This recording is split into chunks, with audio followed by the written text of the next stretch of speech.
લીંબડી તાલુકાના મોટા ટીબલા ગામે ગુજ્જર સુથાર જ્ઞાતિના વણોદિયા પરિવારનો પાટોત્સવ નિમિત્તે નવચંડી યજ્ઞનું આયોજન કરવામાં આવ્યું હતું, જેમાં બહાર ગામથી આવેલ વણોદિયા પરિવારના કુટુંબીજનો મોટી સંખ્યામાં ઉપસ્થિત રહ્યા હતા અને મુખ્ય પાટલાના યજમાન વણોદિયા સુરેન્દ્રભાઈ ધનજીભાઈના પરિવારે લાભ લીધો હતો.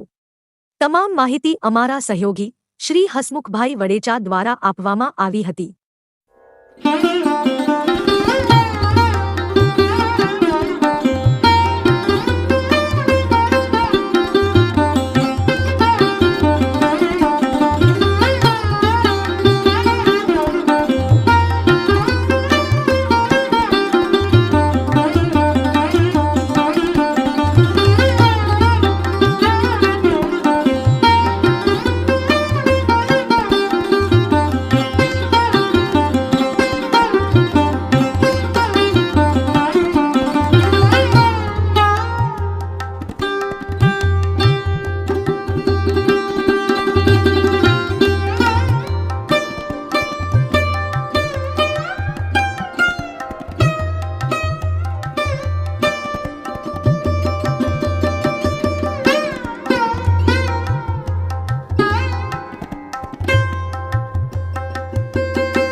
તમામ માહિતી માટે ચેનલને સબસ્ક્રાઇબ, લાઇક અને શેર જરૂરથી કરો.